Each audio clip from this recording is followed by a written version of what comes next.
স্বাগত নিউজ 24 সংবাদে আপনাদের সাথে আছি আমরা দুজন। আমি সোহাগ বক্স এবং আমি নাফিসা হক। জাতীয় নির্বাচনের রোড ম্যাপ ঘোষণা করেছে নির্বাচন কমিশন। ফেব্রুয়ারিতে নির্বাচন এবং ডিসেম্বরে তফসিল ঘোষণা হবে বলে জানিয়েছেন নির্বাচন কমিশন সচিব।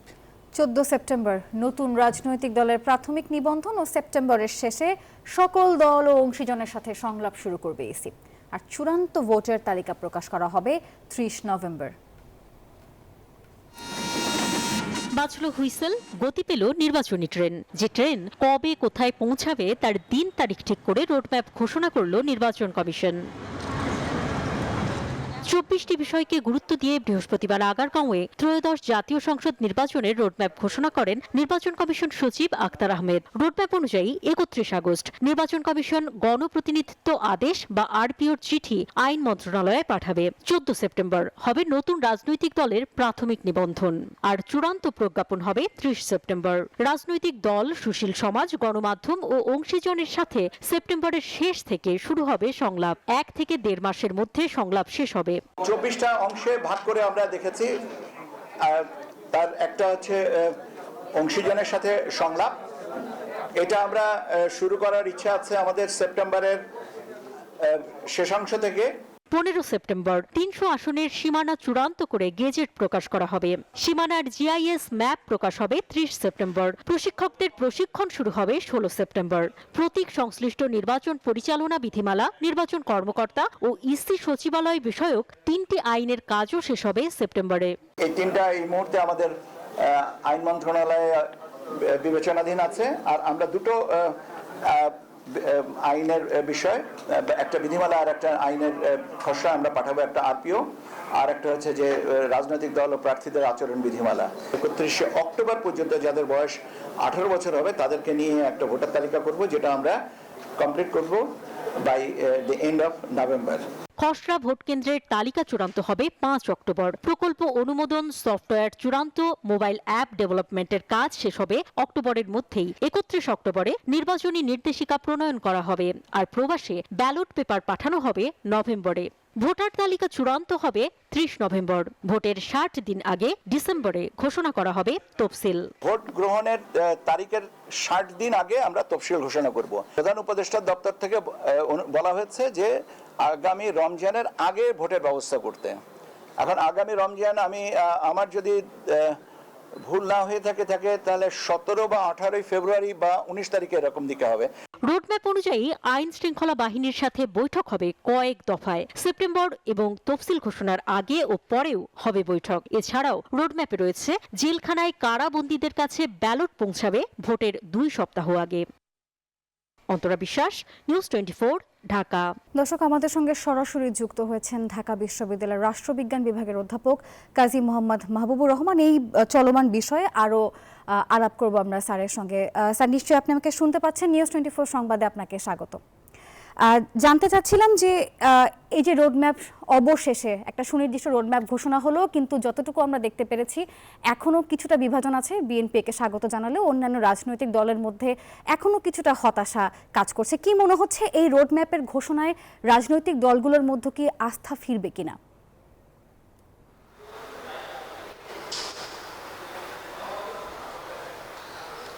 প্রথম কথা হলো, আমাদেরকে তো নির্বাচনের মাধ্যমে গণতন্ত্রের উত্তরণ ঘটাতে হবে।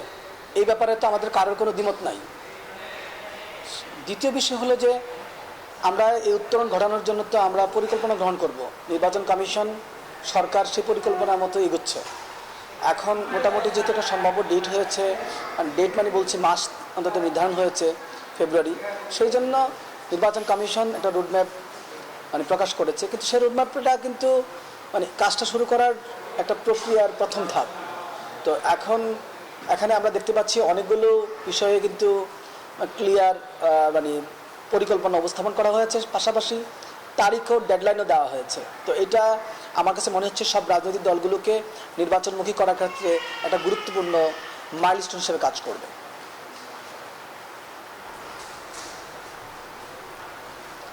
স্যার, ধন্যবাদ আপনাকে। আমরা আশা করছি আসলে এই সুনির্দিষ্ট রোডম্যাপের পরে একটা রাজনৈতিক আস্থা সকল দলের মধ্যেই ফিরবে।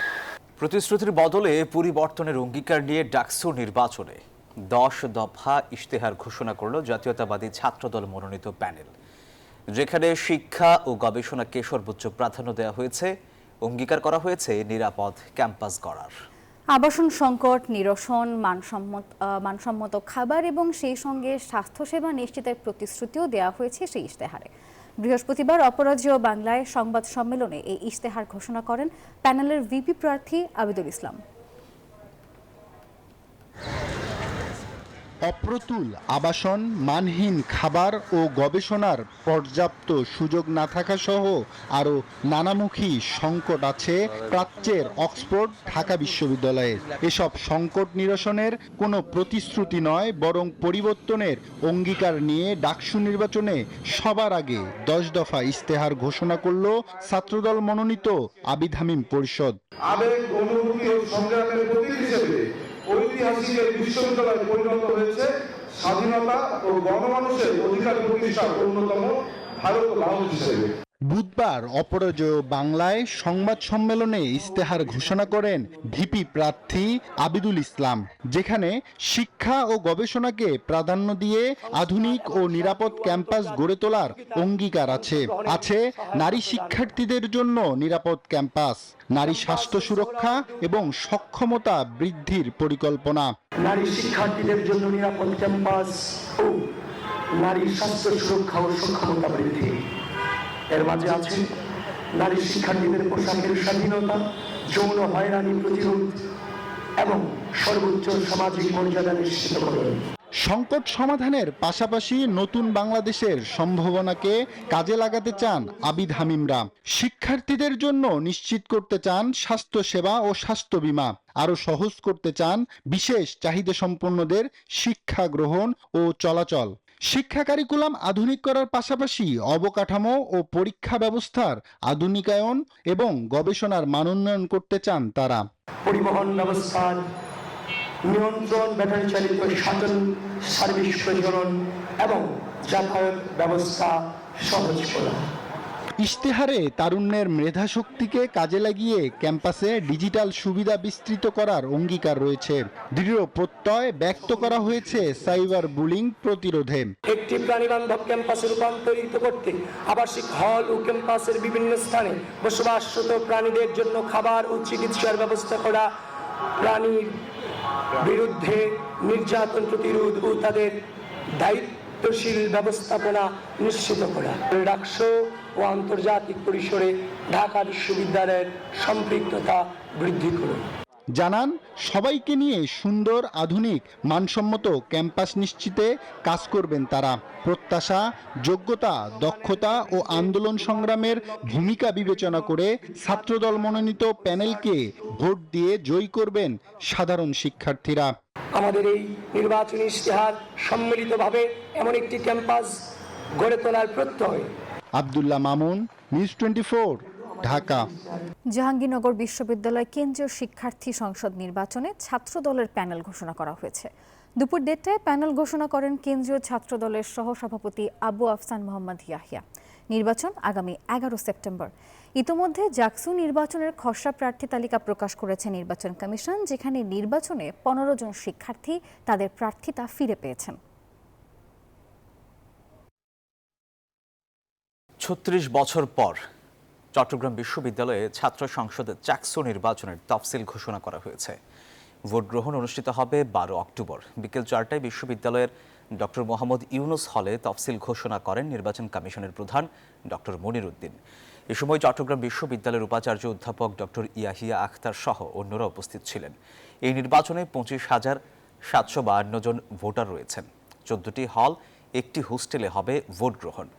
নিয়ম অনুযায়ী প্রতি শিক্ষাবর্ষে নির্বাচন হওয়ার কথা থাকলেও এখন পর্যন্ত নির্বাচন হয়েছে মাত্র 6 বার। সর্বশেষ নির্বাচন অনুষ্ঠিত হয়েছিল 1990 সালের 8 ফেব্রুয়ারি।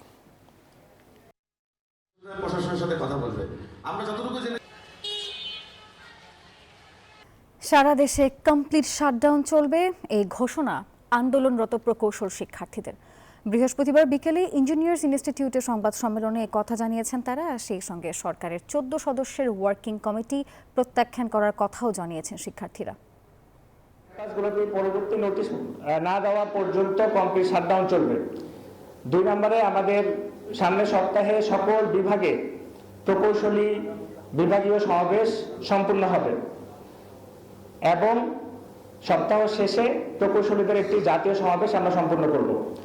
দর্শক, এদিকে মৎস্য ভবন মোড়ে মিছিল নিয়ে অবস্থান নিয়েছেন আন্দোলনরত বুয়েট শিক্ষার্থীরা। সেখানে রয়েছেন সহকর্মী আমাদের আরিফুল ইসলাম, আমরা যুক্ত হচ্ছি তার সঙ্গে। আরিফ, জানাবেন এখন সেখানকার কি অবস্থা দেখছেন? শিক্ষার্থীরা এখনো যে আন্দোলন চালিয়ে যাচ্ছেন, কি বলছেন তারা? আর এখানে হচ্ছে বুয়েটের যে শিক্ষার্থী বা প্রকৌশলী বিশ্ববিদ্যালয়ের যে শিক্ষার্থীরা রয়েছেন তারা মৎস্য ভবন ব্লকেট করে হচ্ছে এখানে আন্দোলন চালিয়ে যাচ্ছেন। আর আপনারা দেখতে পাচ্ছেন যে এক পাশে হচ্ছে পুলিশের কড়া নিরাপত্তা, আর অন্য দিকটা হচ্ছে যে এক পাশে বলতে হচ্ছে যমুনার যে প্রবেশ পথটি রয়েছে সেই প্রবেশ হচ্ছে পুলিশের কঠোর নিরাপত্তা, আর ভিন্ন যে গোল চত্বরটি রয়েছে মৎস্য ভবনের সেখানে হচ্ছে শিক্ষার্থীদের অবস্থান হচ্ছে আমরা দেখতে পাচ্ছি। আর প্রায় 1 ঘন্টা যাবৎ হচ্ছে মৎস্য ভবনে শিক্ষার্থীদের বা প্রকৌশলী বিশ্ববিদ্যালয়ের যে শিক্ষার্থীরা রয়েছেন তারা এখানে আন্দোলন চালিয়ে যাচ্ছেন। আর তারা বলছেন যে গতকাল হচ্ছে যে পুলিশ এবং শিক্ষার্থীদের মধ্যে যে পাল্টা ধাওয়া হয়েছে সেখানে তাদের বিপুল সংখ্যক শিক্ষার্থীদের একটি অংশ হচ্ছে আহত হয়েছেন এবং হচ্ছে পুলিশের যারা এখানে বা এই সংঘর্ষের সাথে যে সকল পুলিশ সদস্য জড়িত আছে তাদের বিচার দাবিও তারা করেছেন। সেই সাথে আরও একটি বিষয় আপনাদের জানিয়ে রাখি, সেটি হচ্ছে যে আর কিছুক্ষণ আগে হচ্ছে বা বিকাল 5টার দিকে হচ্ছে যে একটি কমিটি গঠন করা হয়েছিল শিক্ষার্থীদের 3 দফা দাবির প্রেক্ষিতে, সেই কমিটি আবার একটি 14 সদস্য বিশিষ্ট একটি ওয়ার্কিং কমিটি গঠন করে দিয়েছে। কিন্তু যেই 14 সদস্য বিশিষ্ট ওয়ার্কিং কমিটি গঠন করে দিয়েছে, কিন্তু সেই ওয়ার্কিং কমিটি নিয়েও হচ্ছে প্রকৌশলী বিশ্ববিদ্যালয়ের যে শিক্ষার্থীরা রয়েছেন তারা হচ্ছে প্রশ্ন তুলেছেন। তারা বলছেন যে এটি কোনো মনোপুত কোনো বা ফলপ্রসূ কোনো সিদ্ধান্ত হয়নি। সেই সাথে হচ্ছে তারা এই কমিটি প্রত্যাখ্যান করেছেন, সেই সাথে এটি সংস্কারও দাবি করেছেন। যে 14 সদস্য বিশিষ্ট যে কমিটিটি রয়েছে সেটিকে তারা সংস্কারের একটি দাবি জানিয়েছেন। সেই সাথে তারা বলছেন যে তাদের যে 3 দফা দাবি, এই 3 দফা দাবি অবিলম্বে হচ্ছে মানতে হবে এবং হচ্ছে সেটির প্রজ্ঞাপন জারি করতে হবে, এমনটা কিন্তু তারা দাবি জানিয়ে আসছেন। সেই সাথে আপনারা জানেন যে এই প্রকৌশলী বিশ্ববিদ্যালয়ের শিক্ষার্থীদের যে দাবির প্রেক্ষিতে তারা হচ্ছে তাদের যে চলমান যে শাটডাউন যে কর্মসূচি বা প্রকৌশলী যত বিশ্ববিদ্যালয়গুলো রয়েছে বাংলাদেশে প্রত্যেকটি বিশ্ববিদ্যালয় হচ্ছে যে শাটডাউন বা সম্পূর্ণ কার্যক্রম যে শাটডাউন যে কর্মসূচি সেই কর্মসূচিটি অব্যাহত রাখারও বিষয় জানানো হয়েছে সেই সংবাদ সম্মেলনে। সেই সংবাদ সম্মেলনে তারা বলেছেন যে তাদের যে মূলত যেই চলমান যেই শাটডাউন কর্মসূচিটি রয়েছে সেটি চলমান থাকবে। এখন পর্যন্ত এই প্রকৌশলী বিশ্ববিদ্যালয়ের শিক্ষার্থীদের আন্দোলনের এই ছিল আমার কাছে সবশেষ। আরিফ, ধন্যবাদ আপনাকে। জমে উঠেছে ঢাকা বিশ্ববিদ্যালয় কেন্দ্রীয় ছাত্র সংসদ নির্বাচন। শিক্ষার্থীদের জন্য নিরাপদ ও আধুনিক ক্যাম্পাসের প্রতিশ্রুতি দিয়ে ইশতেহার ঘোষণা করেছে ছাত্রদল সমর্থিত প্যানেল। আর অন্যদিকে খোদ নির্বাচন কমিশনের বিরুদ্ধে অভিযোগ তুলেছে বৈষম্য বিরোধী শিক্ষার্থী সংসদ। আর এদিকে নির্বাচনে সেনাবাহিনী সম্পৃক্ততার সুযোগ নেই বলে জানিয়েছে আইএসপিআর। ডাকসু ও হল সংসদ নির্বাচন ঘিরে বাড়ছে উত্তাপ। প্রচারণার 3য় দিনে উৎসবমুখর ঢাকা বিশ্ববিদ্যালয় ক্যাম্পাস। ভোটারদের কাছে টানতে ব্যস্ত প্রার্থীরা, তবে ভোটাররা সচেতন নিজ অধিকার প্রয়োগের ক্ষেত্রে। এখন পর্যন্ত কোনো প্রার্থী নাই, কারণ সবাই হচ্ছে আদর্শের লড়াই করতেছে 71-24 নিয়ে। ইশতেহার গুরুত্বপূর্ণ, আপনার পাবলিক পার্সোনা গুরুত্বপূর্ণ, আপনার রিলায়েবল কতটা, আপনি কতটা নির্ভরযোগ্য, এটাই আসল। আপনি কোন দলের বা কি করছেন সেটা জরুরি।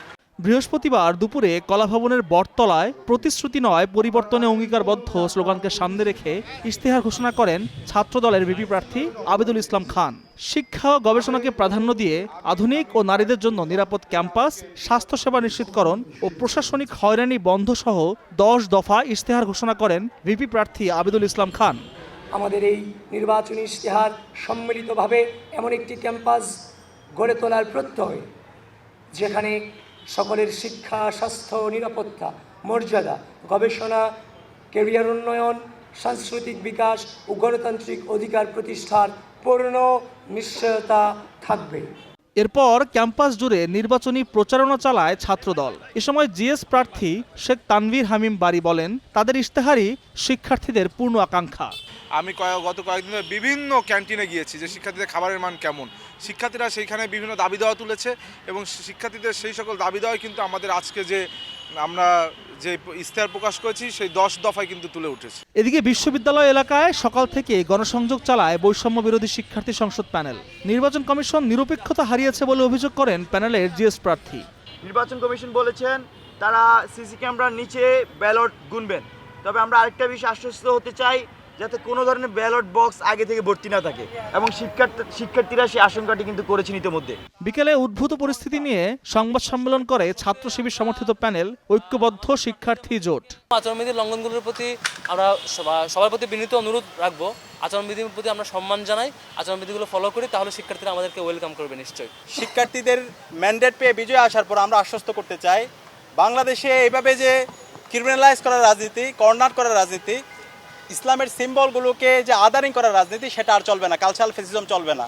আর বিকেলে সার্বিক ব্যবস্থাপনা নিয়ে সংবাদ সম্মেলন করে ডাকসু নির্বাচনের চিফ রিটার্নিং কর্মকর্তা।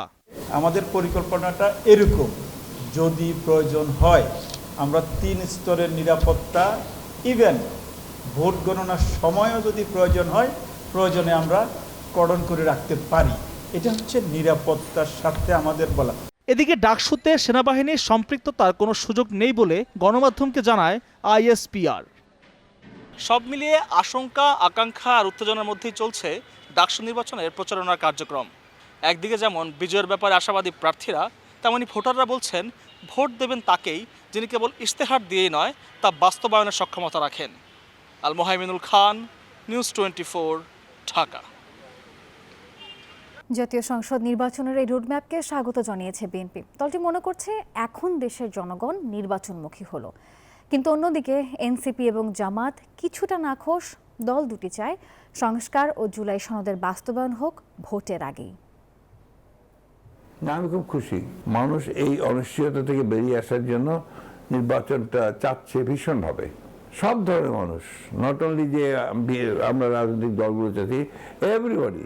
আপনার ইদারি পানের দোকানদার থেকে শুরু করে একজন ইন্ডাস্ট্রিয়ালিস্ট পর্যন্ত, they want that this election should be done immediately. প্রধান নির্বাচন কমিশনের সামনে সারা দেশে তারা আসলে ভোট কেন্দ্রগুলো প্রোটেক্ট করতে পারবে এবং ভোট কারচুপিটা বন্ধ করতে পারবে, সেরকম আস্থা কিন্তু আমরা এখনো পাচ্ছি না, এবং আস্থা পাওয়ার মতো কোনো কাণ্ড নির্বাচন কমিশন করে নাই। কিন্তু এগুলো না করে যখন আপনি নির্বাচনের একটা রোড ম্যাপ দিয়ে দেন, তখন কিন্তু আসলে মনে হয় যে এখানে ইসি আসলে অনেক তড়িঘড়ি করে নির্বাচনটা তৈরি করতে চাচ্ছে কিনা কাউকে ক্ষমতায় বসানোর জন্য। নির্বাচন পদ্ধতি এবং সংস্কারের বিষয় যেহেতু এখনো চূড়ান্ত পর্যায়ে সিদ্ধান্ত হয়নি, সে কারণে তারা সেটাকে কনসিডার করেই তারা এটা ওই পদ্ধতিটা অ্যাকোমোডেট করেই রোড ম্যাপ দিতে পারলে উত্তম হতো। এবং আমি আশা করি জাতীয় পর্যায়ে নির্বাচন নিয়ে যখন একটা চূড়ান্ত সিদ্ধান্ত হবে, তখন সে সমস্ত জায়গাগুলোকেও তারা কনসিডার করবে।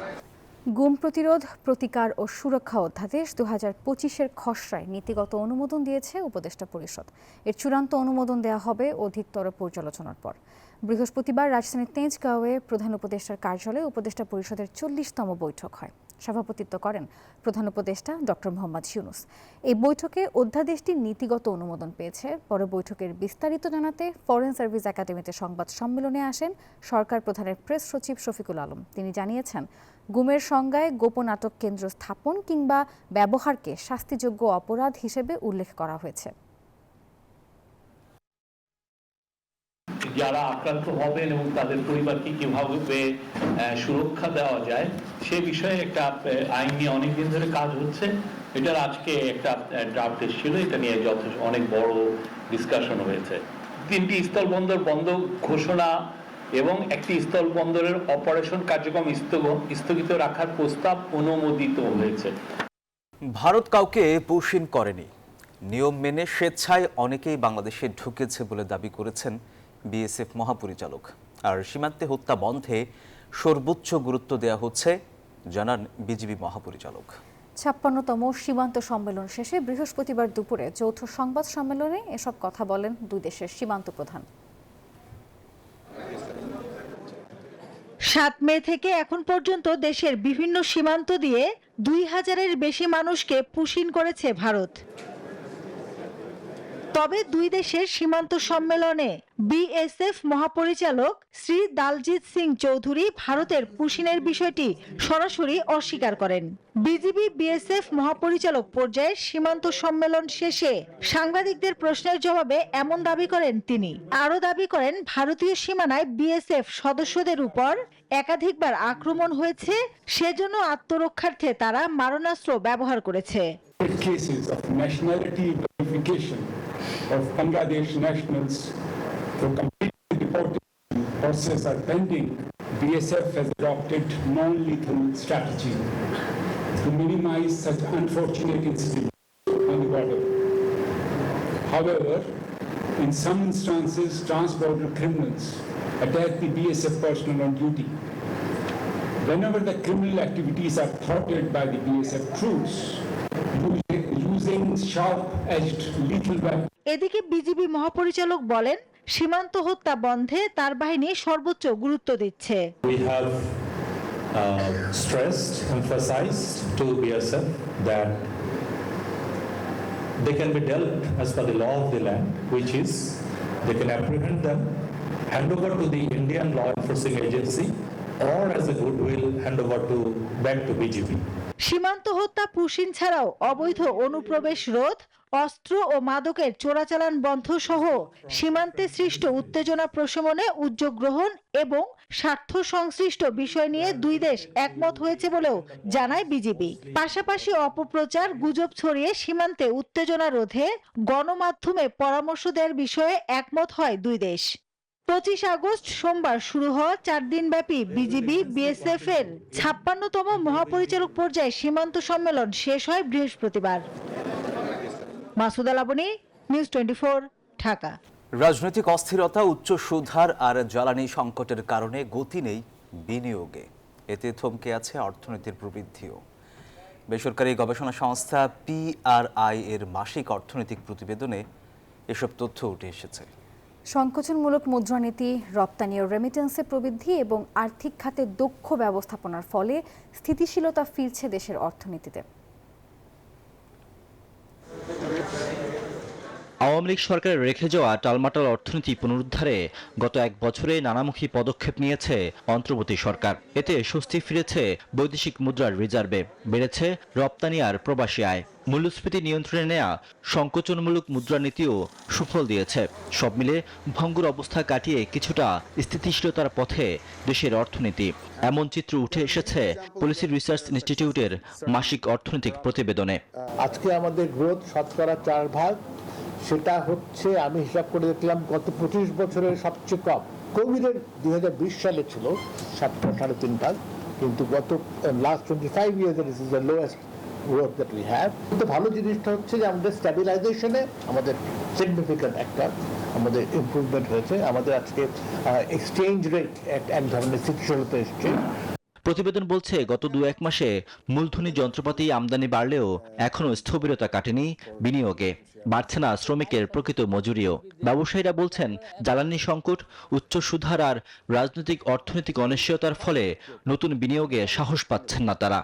এনবিআর, তারপরে এই port safety, labour issue, this are actually a main obstacle. আমিও তো এখন একটা টাকা ইনভেস্টমেন্ট করার আগে আমি চিন্তা করি, ভাই আমি ঠিকমতো বেতন দিতে পারবো তো? অর্থনীতির গতি মন্থর হওয়া, বিনিয়োগ ও কর্মসংস্থান কমে যাওয়ার কথা স্বীকার করেন বাংলাদেশ ব্যাংকের প্রধান অর্থনীতিবিদও। পরিস্থিতি উন্নয়নে জোর দেন বিদেশি বিনিয়োগের উপর।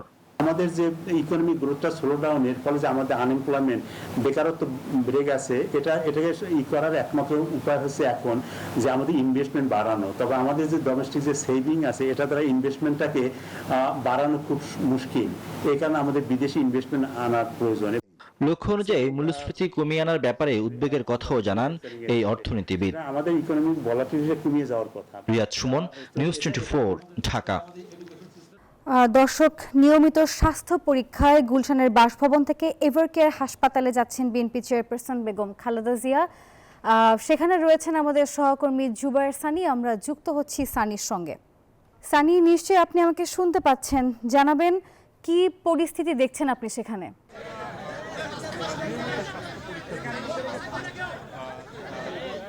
বেগম খালেদা জিয়া নিয়মিত স্বাস্থ্য পরীক্ষার জন্য তিনি এভারকেয়ার হাসপাতালে যাচ্ছেন এবং দেখতে পাচ্ছেন যে বেগম খালেদা জিয়ার যে গাড়িটি সেটি কিন্তু এখন বের হচ্ছে এবং যেটি একদম নিয়মিত স্বাস্থ্য পরীক্ষা। এর আগেও তিনি এভারকেয়ারে চিকিৎসা নিয়েছিলেন এবং সেখানে এখন নেতাকর্মীরা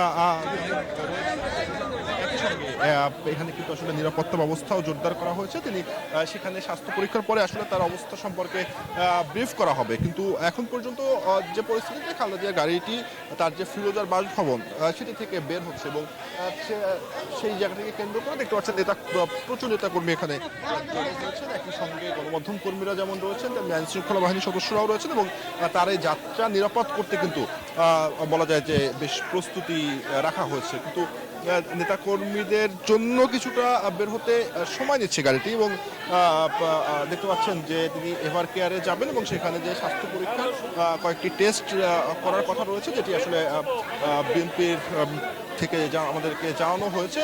আমরা এখানে বিএনপির মহাসচিব মির্জা ফখরুল ইসলাম আলমগীরকে দেখেছি এবং সিনিয়র নেতৃবৃন্দ রয়েছেন। এখন একদমই বেগম খালেদা জিয়ার যে গাড়িটি সেটি কিন্তু দেখতে পাচ্ছেন যে গেট থেকে বের হচ্ছে, কিন্তু নেতাকর্মীদের জন্য এবং গণমাধ্যম কর্মীদের জন্য কিছুটা বের হতে বেগ পেতে হচ্ছে, কারণ সেটি এখান থেকে বের হয়ে সোজা এবার কেয়ার হাসপাতালে যাবে এবং তার স্বাস্থ্য পরীক্ষা শেষে তখন হয়তোবা গণমাধ্যম কর্মীদেরকে ব্রিফ করা হবে যে তার এখন কি অবস্থা। কিন্তু যতটুকু আমরা বিএনপির তরফ থেকে আমাদেরকে জানানো হয়েছে যে বেগম খালেদা জিয়া একদমই নিয়মিত যে স্বাস্থ্য পরীক্ষা সেটির জন্যই তিনি এবার কেয়ারে যাচ্ছেন এবং দেখতে পাচ্ছেন যে বেগম জিয়ার গাড়ি বহরটি যখন বের হচ্ছে তখন সেখানে বিপুল সংখ্যক নেতাকর্মী রয়েছে, তারা বিভিন্ন স্লোগান দিচ্ছেন এবং সেই কারণেই আসলে কিছুটা ধীর গতিতে তার গাড়িটি এখান থেকে বের হতে হচ্ছে এবং আমরা যতটুকু দেখেছি যে প্রশাসনের পক্ষ থেকেও কিন্তু বেশ কয়েকটি নিরাপত্তার ব্যবস্থা রাখা হয়েছে তার কেন্দ্র করে এবং তিনি যে গাড়িটিতে যাচ্ছেন সেই গাড়িটি মূল রাস্তার দিকে ফিরোজা থেকে বের হয়ে সেটি যাচ্ছে। এরপরে তিনি সরাসরি এবার কেয়ার হাসপাতালে তিনি যাবেন বসুন্ধরা আবাসিক এলাকায় এবং সেখানে যতটুকু জানতে পারছে যে তার কয়েকটি পরীক্ষা করা হবে এবং এরপরে আসলে তাকে তার ব্যক্তিগত চিকিৎসক যিনি রয়েছেন তাকেও আমরা দেখছি সাথে এবং একই সঙ্গে বিএনপি মহাসচিব মির্জা ফখরুল ইসলাম আলমগীরকেও দেখেছি যে বাসার ভিতরে প্রবেশ করছে এবং বেগম জিয়ার গাড়িটি কিন্তু এখন ঠিক গুলশানের যে মূল রাস্তার দিকে এগিয়ে যাচ্ছে, সেখান থেকে সরাসরি এবার কেয়ার হাসপাতালের দিকে যাবে। স্যার, এটা তো একদমই, আমি যদি একটু তার ব্যক্তিগত চিকিৎসকের সাথে কথা বলি,